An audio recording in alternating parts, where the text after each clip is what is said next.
Hello there, Mandy here. Restorative Grief with Mandy Capehart is not just a podcast. It's also a book, a free online grief group, and a one-on-one private coaching practice. If you are interested in learning more, visit mandykapehart.com to find out how restorative grief can help you heal heart, mind, body, and spirit. Welcome back to Restorative Grief with Mandy Capehart.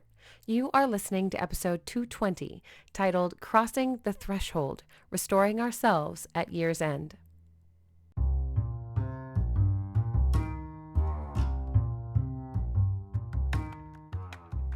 You know, the end of the year has a way of asking us big questions, sometimes softly, sometimes like it's standing right in front of us shouting, "What did you learn? What did you become? What do you want to carry forward?" And what absolutely needs to stay behind.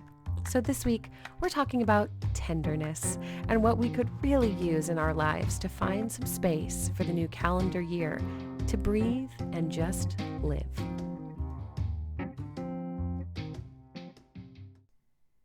Honestly, in a year like this one, where public life in America has felt frayed and loud and divided and just exhausting, all of those questions from a moment ago hit a little differently. The world has felt a lot like it's on fire in so many directions: political tension, social fractures, the courts, the economy, the healthcare system, children, pick a topic.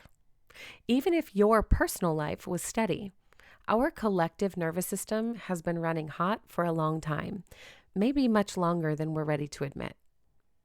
And when you live in a culture that is chronically overwhelmed, grief becomes the quiet hum underneath everything.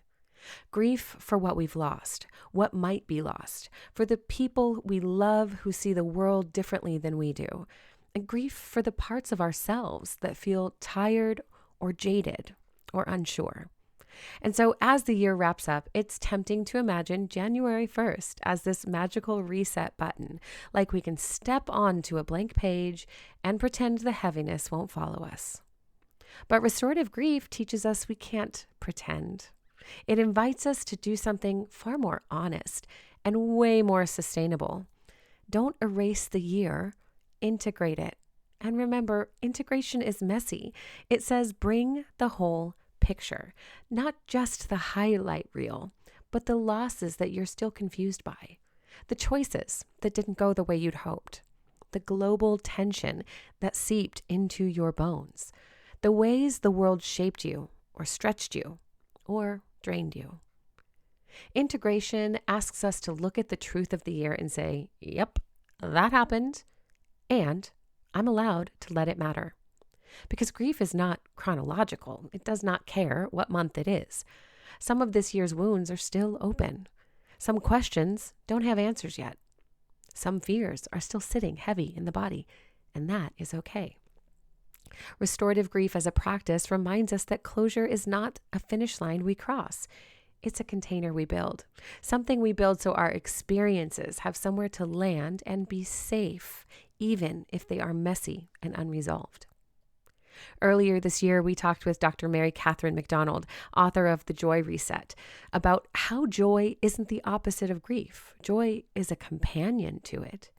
It can show up in the darkest places, not as denial, but as resistance. And heading into a new year, that reminder feels especially important. Your grief does not make you unworthy of joy, and your joy does not erase your grief. Both are allowed and even required to exist at the same time. And honestly, in a country where division is this loud and tenderness feels like a liability, letting grief and joy coexist is almost a spiritual act of defiance. It's a way of saying, my heart will not harden. I will not lose my ability to feel. So as we head into the new year, instead of resolutions or reinvention or trying to fix what isn't broken, I want to invite you to consider restoration. Restoration is quieter, more embodied, more honest. Restoration looks like slowing down, breathing deeper, noticing your limits, telling the truth about your exhaustion and your overwhelm, and reclaiming the parts of yourself that were stretched thin in a world that feels like it is perpetually aflame. Restoration says you can be present with what hurts and also with what heals. So I want to offer you a simple practice, something you can do as you begin to cross the threshold into this new year. It's not about pressure or performance, and you can get a copy of the workbook for this episode to go a little deeper if you'd like as well. But for now, get yourself to a quiet place where you can sit and reflect. Grab a pen or open a voice memo. Take a few slow breaths, the kind where you actually feel yourself settle. Pause me for a moment if you need to. And then ask yourself, what am I ready to release from this year? Not because it's fixed, but because you are done carrying it by yourself. Is it fear, resentment, hypervigilance, the weight of the opinions of others? Whatever that thing is that's been living rent-free in your head. Then ask yourself, what am I grateful for, even in my grief? It's not a list of gratitude. It's more like, what has sustained me when things were heavy? It could be a person, a moment, a practice. And last, what is one gentle intention I will carry into the new year? This is not a resolution. This is a kindness. This is a way of caring for yourself that protects your tender heart in a culture that rewards burnout. Answer yourself honestly and without judgment, because this isn't homework. It's an anchoring. Your tenderness is not a flaw. It is part of your humanity, but sometimes our tenderness needs protection, especially now. And that might look like being intentional with what news you let into your body, taking breaks from the sense of urgency, stepping away from debates you don't have capacity to handle, resting without apologizing to yourself or to others.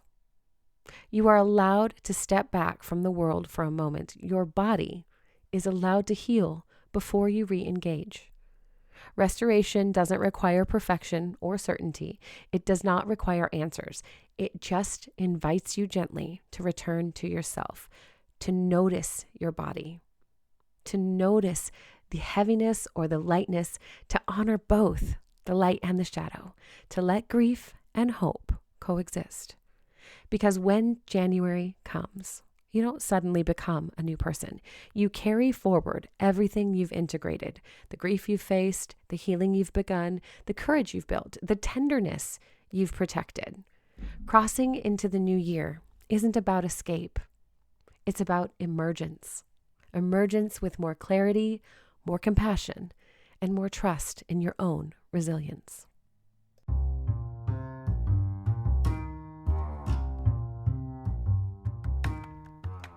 Thank you for listening to episode 220 of Restorative Grief.